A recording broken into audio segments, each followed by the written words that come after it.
So all of you have been here since this morning, most of you. And so by now, many of you must have been quite tired, but continuing with your practices. And this makes all of us very, very joyful. So I've been asked to say something. I didn't understand properly what I was supposed to say, but I've been asked to say something about the Mindrolling Dorsen empowerment or preliminary to the empowerment or something like that. Mindrolling, because so many of you are now connected with the Mindrolling lineage, and also personally I think more than today, I think 21 years, almost, or maybe 1 or 2 years more or less, I'm not very sure, but according to what I think, Mindrolling has had a very deep samaya and connection with Master Teaching Rinpoche. Now, over more than 21 years that I know, it may be a little bit more than that.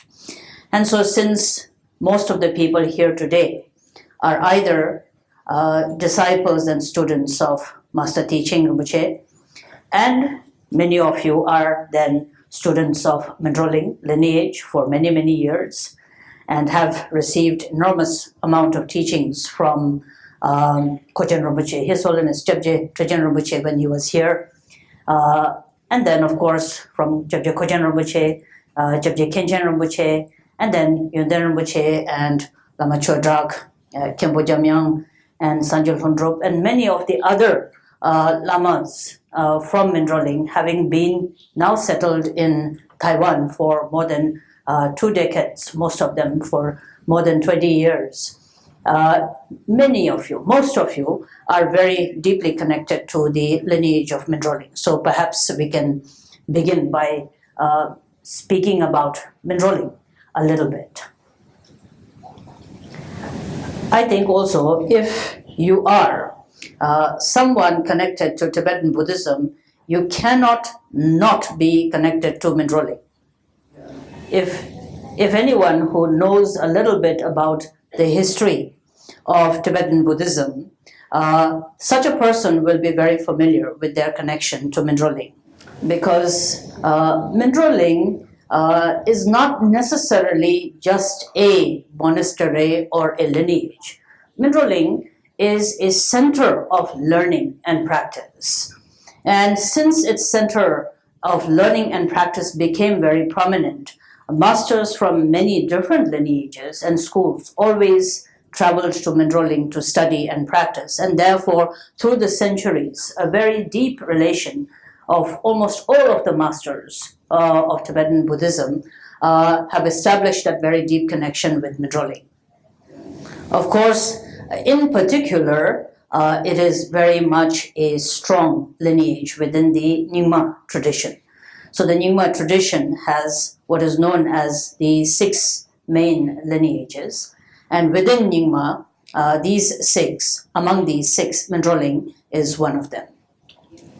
Mindrolling, however, got its name Mindrolling and then began to sort of become more prominent as a lineage after the establishment of Mindrolling Monastery in Tibet around the 17th century. So actually the name Mindrolling started roughly around 1676, 17th century. But the history of Mindrolling is much more before than the time of the 17th century where the monastery was established. Mindrolling's history itself being very long, so I'm not going to go into that, but the lineage itself is called the Nyo lineage. One of the great prominent Dzogchen masters, Tsele Natso Rangdrol, who was renowned as the emanation of Terdun Ratnalingpa, established during that time his seat called the Darje Choling in Drachi, Tibet. Darje Choling then later on became the seat of another great master and also known as an emanation of Tselenatso Rangdro, Kirup Donga Tenzin. This great master had a son. 这位上师有一个儿子 who became renowned as the great master Sangda Chenle Lundrup. And then Sangda Chenle Lundrup's son, known as the emanation of Vajrasattva, was one of the greatest 13 treasure masters of Tibetan Buddhism, emanation of Vajrasattva, Chögyal Tedak Lingpa. Now, Tedak Lingpa, this great master, and then his younger brother, Lochen Dharmashri, both through the history of Tibetan Buddhism are called the moon, the sun and the moon of Vajrayana Buddhism. Now, these two brothers, the sun and the moon of Dharma in Tibet, the Buddhism in Tibet, were not only great masters, they were very learned, they were very accomplished, they did tremendous amount of work in archiving all of the Kama and the Tema teachings, and individually, Tedak Lingpa particularly himself discovered innumerable great treasure teachings, Temas. But even at that time, in the 17th century, these two great masters were truly visionaries. So in their vision, one of the some of all the many different extraordinary activities of these two great masters, one of the very extraordinary visions that they had was the idea of non-sectarianism, Rimé movement. So those of you who are close and are especially followers of the Mindrolling tradition must always know what is the meaning of being a Mindrolling. It's not just about being another lineage. Mindrolling was born out of a vision of two great masters. And so you have to understand the vision, and that is what makes a Mindrolling. Although Mindrolling in itself is a Nyingma, a Dzogchen lineage, nevertheless, all Mindrollingbas follow the vision of Tedak Lingpa and Lochen Dharmashris of non-sectarianism. So therefore, Mindrollingbas keep a vision of non-sectarianism. So therefore, through the centuries, since Tedak Lingpa's time, Mindrollingbas have always had very close connections to all the schools of the Nyingmas, of course, but also with all the schools of the Kagyu lineage, of the Sakyas, and the Gelug lineage. So there has been tremendous exchange and very close communication and very close relationship, Dharma relationship, right down to our root teacher, Chebje Minling Trijang Rinpoche. So that is a vision that you must all understand and continue to maintain, that while you have your own practice lineage, nevertheless, the relationship that you have, the outlook that you have, is of being completely non-sectarian. Then, in their vision, in the vision of Chögyal Tedak Lingpa and Lochen Dharmashri, they emphasized education very, very much, especially in the Vajrayana and the secret Mantrayana traditions. Mindrolling has, through the centuries, been always known as the main source of authentic and genuine, pure Vajrayana practices, especially the Vajrayana rituals. So the quality of learning, quality of Vajrayana practice, quality of especially the secret Mantrayana and the Dzogpa Chenpo teachings were very much emphasized, that it be pure, it be genuine, it be in accordance to the authentic teachings, and that everybody have a thorough, disciplined training in them. So much so that after the 17th century, it became renowned that any Rinpoche or Tuku or Khenpo or monks or nuns, it became a matter of pride if they had studied at Mindrolling. So if somebody went to Mindrolling and studied, in their biography, it was always nice for them to write, I studied Vajrayana rituals in Mindrolling, And that sort of became very renowned. We say doing something and doing something correctly are two different things. Mindrolling Buzz have the responsibility of not only doing, but doing it correctly.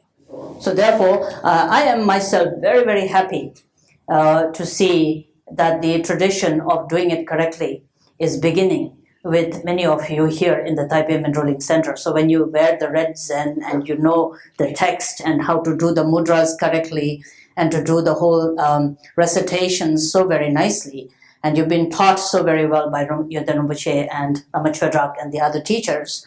So that's, I think, really keeping the tradition of Mindrolling. So then you can say it's not just one more Dhamma center, but it is truly living with the vision of what Tedak Lingpa envisioned in the 17th century. Now, although Tedak Lingpa and Lochen Dhamashri and subsequently all of the great masters of Mindrolling and Mindrolling Monastery itself being so very renowned in Tibet, could have been a very large institution. So as you know, in Tibet, it's very, very common for monasteries to be very, very big, with thousands of monks and thousands of nuns and thousands of people. But since its conception in the 17th century, Tedak Lingpa left very strong instructions that the number of monks in Mindrolling should not exceed 333. I think in India we broke the rule and went up to 500, but it's still less comparatively with other monasteries. Tedak Lingpa and Lochen Dhamashri and subsequently all the teachings always left instructions saying that if the head teacher, if the master, did not know personally the names of every monk and knew their background, he could not give them the personal guidance and training. And therefore, in Mindrolling, the number has always been specified to be less. We have a policy called quality over quantity. The quality of training has to be good. And therefore, Mindrolling Buzz always tend to be very small in numbers. And that main reason is because of the emphasis that there must be thorough training. If there's thousands and thousands, it's harder to train everybody. But if the number is less, then the training can be more vigorous. So therefore, one of the visions of Tedak Lingpa, which are very interesting, is how much he emphasized quality of the training. Because he always, in his teachings, always say, Dhamma practice is not show business. Dhamma practice is about truly training an individual to develop the most wonderful enlightened qualities that we have. And therefore, those of us who are connected to Mindrolling have to always remind ourselves, especially because it's very easy to get distracted into doing things, busy things and big things and so forth. That's much more easier. But training the mind, authentically knowing that I am a practitioner, I have to truly train my mind in accordance to the teachings of the Buddha, and that it is my precious life that has to evolve as the basis of liberation for myself and the other sentient beings. This you have to really realize your own connection to the path of the practice. And this then, Tedak Lingpa emphasized very much throughout his life, and we as Mindrolling Buzz try to keep that in our mind. Then one of the extraordinary visions of these two great masters also was the equal opportunity in education and in practice for women. So after Tedak Lingpa and Lochen Dhamashri established Mindrolling, it began in 1676, and then it started and it was fully established with these great visions, and all the teachings and transmissions of the Kama and the Tema lineage were being given. But a few years after Tedak Lingpa passed away, Mindrolling was completely destroyed. The first Mindrolling that was established was completely destroyed.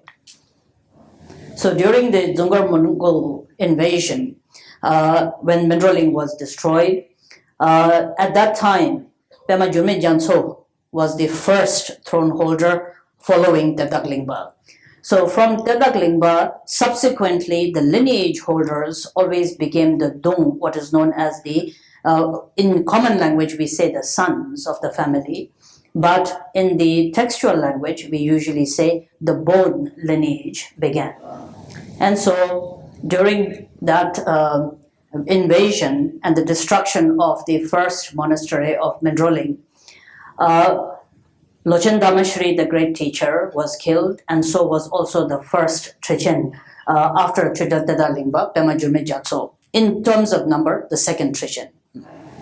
So at that time, the daughter of Tedak Lingpa, Jetsün Mingyur Palchen, and the younger brother, Trinchen Rinchen Namgyal, were protected. Mingyur Palchen became one of the renowned women practitioners and women teachers. She escaped to Sikkim, and today that the fact that the Dzogchen lineage and the Dzogchen teachings and Dharma has become so very prevalent in the area of Sikkim is mainly due to her teachings and transmissions. She stayed in Sikkim for some time, returned, and then rebuilt Mindrolling. So the current Mindrolling that we have was the second Mindrolling that was built by Jetsün Mingyur Palchen and by her younger brother, Trinchen Rinchen Namgyal. Trinchen Rinchen Namgyal. 他的弟弟是Trinchen Rinchen Namgyal. Then subsequently, then the rebuilding and then the continued vision of Mindrolling continued right up till the 9th throne holder. So up till the 9th lineage holder of the throne of Mindrolling, it is considered to be the Bon lineage. During the time of the 9th throne holder, only daughters were born.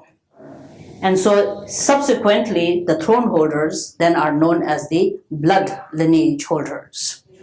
Because the 10th throne holder was the son of the eldest daughter of the 9th Trichen.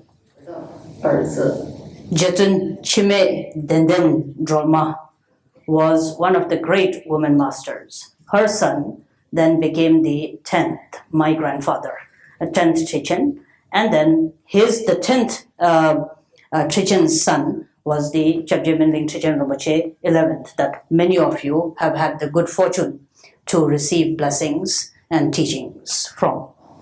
Many years ago, I think around 1978, I remember one time asking Chapje Trichen Rinpoche, my root teacher, my father, because the Mindrolling monastery in India is usually called Nyingmapa Mahabuddha Vihara. It's not called Mindrolling monastery. It is called Nyingmapa Mahabuddha Vihara. It is called Mindrolling monastery, but it is registered Nyingmapa Mahabuddha Vihara. And I remember there was some conversation between Kochen Rinpoche and His Holiness about name of the monastery. So at that time, someone said the monastery should be called Mindrolling and not Nyingmapa Mahabuddha. And I remember His Holiness Trichen Rinpoche laughing. And he said, those who think Mindrolling is bricks and cement are making a big mistake. He said, if you have read and understood who Chögyal Tedak Lingpa and the founding visions of Mindrolling are, you would know that Mindrolling is not about buildings and temples. Mindrolling is about the person, about the individual practitioner. Your heart and your mind, if it understands the Dharma and the purity of the precious teachings of the Dharma, Mindrolling is there, not in buildings. If there's a very fantastic monastery, but nobody practicing in there, then there's no Dharma. But even if there is a tent, but those that are inside the tent are truly working with their mind and developing the view of the Dharma, that's where Dharma is alive. Now, so today also, the monastery is called Nyingmapa Mahabuddha Vihara. Sometimes people ask me, why is the name not Mindrolling Monastery? Nowadays, we try to write Mindrolling Monastery. But if you look at the actual registration name, it still is like that. And the history behind that is during that time, Chapje Rinpoche, His Holiness, this conversation, which is very important for you all to keep in mind, because it gives you an insight into what the vision, what it means to be Mindrolingpas. Mindrolingpas tend to be, and Rinpoche used to say, Mindrolingpas have to be like the incense, which burns, and then the fragrance spreads throughout the room, but you can't really see the fragrance, but you can really feel the presence of the fragrance. Likewise, Mindrolling, but if you see I am connected to Mindrolling, it's very important to then understand how important it is to practice genuinely the Buddha Dharma. When you truly train your mind according to the teachings and you bring the purity of the practice lineage into your own mind stream, that is then truly being able to connect to this profound lineage called the Mindrolling tradition. So those of you who are now practicing within this lineage, I hope will continue with the legacy. It's your responsibility. Now within this Mindrolling lineage, based upon this great master Trijat Dadalingba's Kama and the Tema traditions, teachings within the Kama and the Tema traditions, of the many innumerable main practices of Minling Darsar, there are many. Prominent ones are the Dharma of Rigzin Thukdik discovered by Dadak Lingpa, based upon the outer, inner, and the secret practices of Guru Rinpoche. Another Dharma of Dadak Lingpa is the Shinje Drekchum, which is the Dharma of Yamantaka. Then there is the Dharma of Guru Drakpo, the wrathful form of Guru Rinpoche. And the two main practices of Mindrolling, the Tuji Chenpo Deshe Kundu, which is the Dharma of Jerezik, the red Jerezik, and the Atikor, Dorsem Atikor, or also known as the Ati Zabdan, or the Ati Miling Dorsem Dharma, the Vajrasattva Dharma. Discovered on December 19th, 1676 by Dadak Lingpa from Okardrak. This particular Dzogchen, Ati, the highest view is in the Dzogchen tradition being the Ati. And so the Ati teachings and the principal deity of the Ati Yoga being Vajrasattva, Doji Sempa, this particular Dharma, which we are doing these next 3 days, was discovered by Dadak Lingpa. It was the full moon day of the tiger month of the fire dragon year. And so tomorrow being the full moon day, I think it is very auspicious that we are doing the practice. Now, Doji Sempa, Vajrasattva, name itself Vajrasattva in Sanskrit, and then in Tibetan, Doji Sempa, literally means the indestructible absolute truth, or the indestructible nature as it is. That is then what Vajrasattva means. It is, of course, Vajrasattva is given the form of a Vajrayana deity, but beyond just the appearance and the form of the deity, Vajrasattva means the primordial pure nature as it is, which is indestructible. So I am practicing Vajrasattva is not so much deity as much as is trying to accomplish the realization of the indestructible nature, primordial Buddha nature as it is.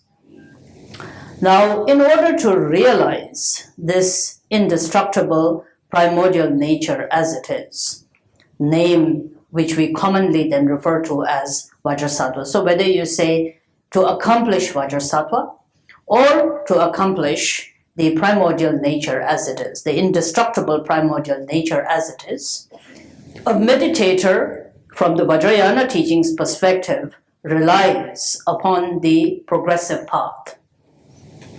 In the Tantrayana or the Mantrayana Buddhism, the progressive path of accomplishment of the primordial nature is said to be dependent upon the 3 outer tantras and the 3 inner tantras. The Kriya Tantra, Karya Tantra, Yoga Tantra are referred to as the 3 outer tantras. Progressing from the 3 outer tantras, one then progresses into the inner tantras, Mahayoga, Anu Yoga, and Ati Yoga. These 3, Maha, Anu, and Ati, are known as the inner tantras, and based upon the progressive accomplishment of the outer tantras and the inner tantras, the summit, the peak, is known as the Ati. So today what one knows as Dzogpa Chenpo or Dzogchen is basically speaking about the accomplishment of the view of the Ati teachings. Now to accomplish this Vajrasattva mind, or to realize the indestructible nature as it is, relying on the outer and the inner tantras and progressively being able to accomplish the highest, the Ati teachings, becomes important. And therefore, as Dzogchen practitioners, and to accomplish the Ati view, the main practice is the Dojisempa practice. So the Yidam deity, or the principal deity for Dzogpa Chenpo practices, is the Dojisempa, Vajrasattva. Now, commonly these days, people always speak about Dojisempa within the context of purification.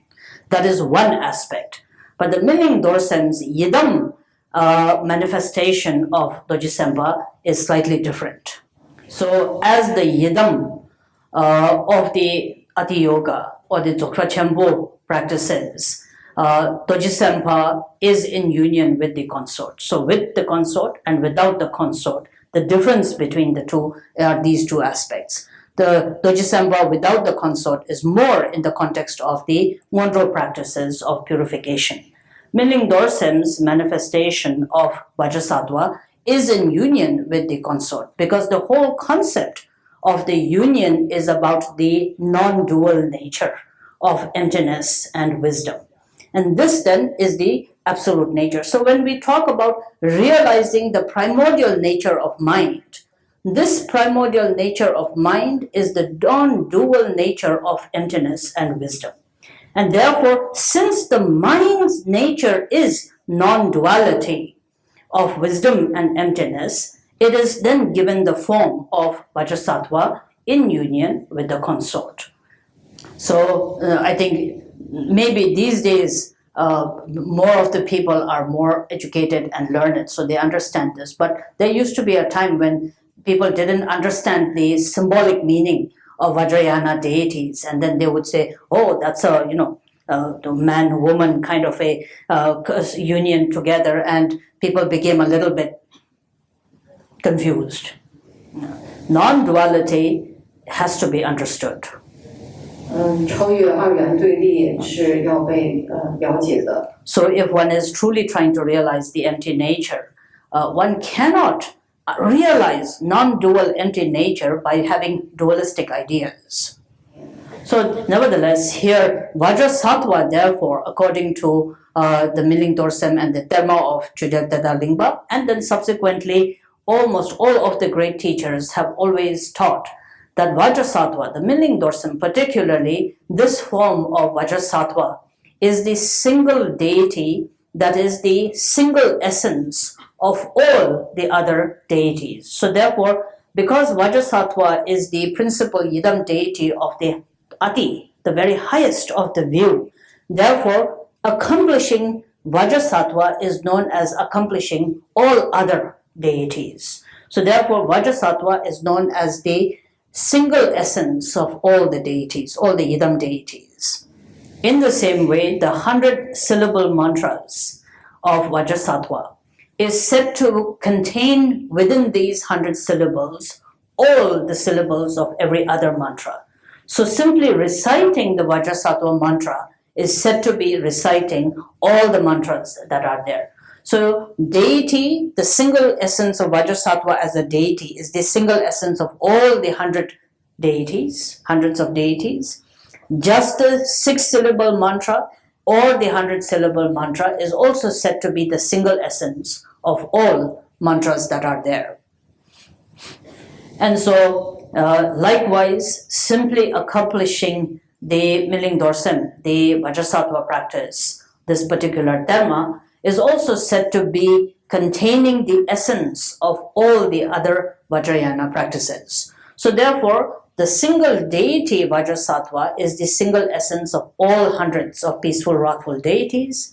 The mantra 100-syllable is also the single essence of all the hundreds of different mantras that are there.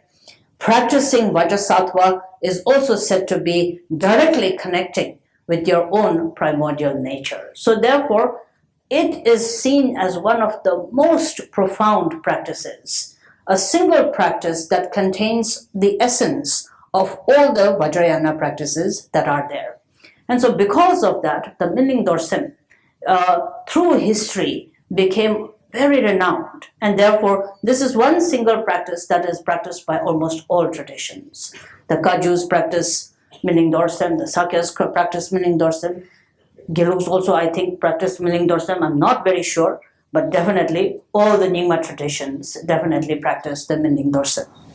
So therefore, this profound terma that was transmitted by Vajrasattva himself to King Za, and then King Za subsequently then transmitting it to the holders of the lineage, Karab Dorje, Bimala Metta, Doje Hongze, and so forth, particularly Guru Rinpoche, and then Guru Rinpoche transmitting it to his heart sons.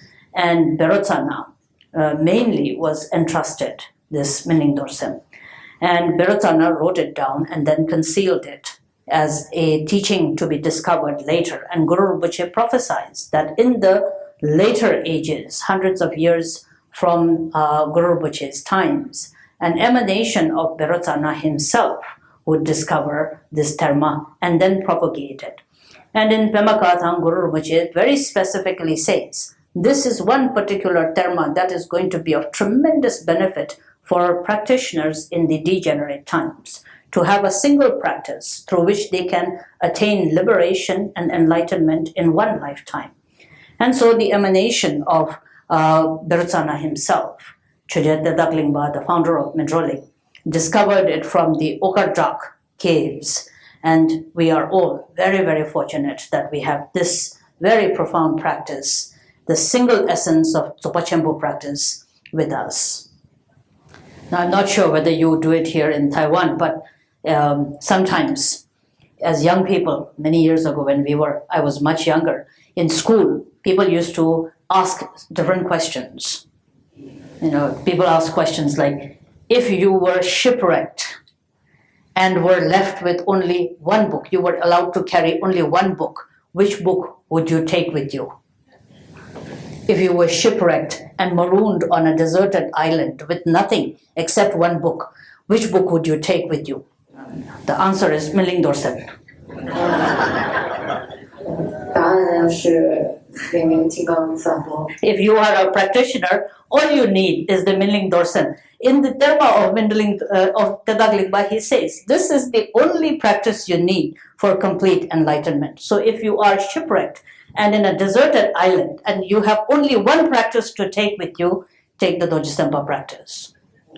So this then is the precious treasure. And so life as a human being with all of its qualities, what usually is said to be the 18 qualities of the 8 freedoms and the 10 endowments, the 18 qualities that are very rare to come by. And all of you are very, very fortunate in that you are born with this precious human life. Not only do you have this precious human life, but you have met with the Dharma. Not only having met with the Dharma, but in your mind you have devotion and you have the sense of refuge. And these qualities are very rare. Rare and an absolute gift, but still very fragile. So where we are faced with impermanence all the time, although you have this wonderful gift of a precious human existence, and you have the gift and the quality of Dharma and devotion, still one has to be very, very aware of the passage of time, of impermanence. So I was here 4 years ago. My question would be, what did you do the last 4 years? On the one hand, we can all say we were very busy. But then if you go into the details of busy with what exactly, and particularly busy with really attaining enlightenment or not, then we see 4 years may have passed or many more years may have passed. And yet, although doing something, we may actually have not really accomplished anything. And we can never be sure. whether we all have another 4 years or not. So reflecting on impermanence, really reflecting upon passage of time, and then from that being able to really understand the importance of turning the mind to the Dharma becomes essential, where all of the wonderful qualities of the precious human birth, devotion, and your having met with the Dharma, all these wonderful qualities are something that you have at this moment. If you don't treasure it now, if you don't use it now, if you don't exert effort into bringing full fruition of these qualities, impermanence being there, one may not have more time to waste. So instead of mindlessly and with distraction, creating more and more karma and causes of confusion and continuous birth within the cyclic existence of samsara, we have to, every day of our life, really develop the awareness of how rare an opportunity we have to practice the Dharma. Not only practice the Dharma, but to have the wonderful means of such a wonderful practice like the Minling Dorsen. So therefore, whenever you have the opportunity to practice, whenever you have the opportunity to come together like this and practice, never missing that opportunity is important. Life passes, and years and days pass and pass and pass. And so sometimes coming together like this looks like a program, but this is less about a program and more about using the opportunity of having a wonderful practice to truly working with your mind. And so each day that you practice, you must always have the motivation that may I truly realize Vajrasattva, may I truly realize the indestructible nature of my own primordial mind. And through this, may I bring complete fruition to this precious life, where my life becomes the basis of liberation and happiness for myself and for all mother-like sentient beings. So you have such an opportunity, and I think it is only very, very wonderful that you use this opportunity. The Minling Dorsen practice comes together with what is one of the most extensive teachings on the creation and the completion, the Kirim and the Dzogrim, and then subsequently the Dzogchen teachings. So the actual commentary on the Minling Dorsen is one of the most beautiful and the most detailed explanation that is there.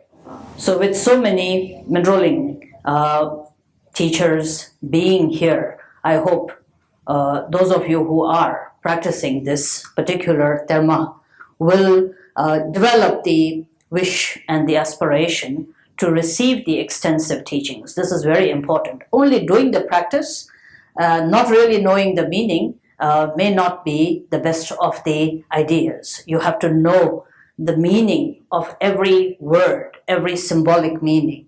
And it's a very beautiful and very extensive, and especially since you are Vajrayana practitioners, it's very important to understand what the meaning of Vajrayana practice actually is. So I hope and I pray that this is something that you will keep in mind, and you will make it a point to request your teachers to give you the extensive explanation. This is very important. So then I think I will stop here for this evening. It's been a long day for many of you. I will continue tomorrow, and tomorrow being a very auspicious day, it is the full moon day. And from the perspective of one of the ways of calculating or calendars, it is also the celebration of Vesak for many practitioners, although the Tibetan calendar varies a little bit, but it is also a wonderful opportunity. So besides the Minling Dorsen practice, we will have also the practice of Shakyamuni Buddha tomorrow morning. So I'll see you then in the morning.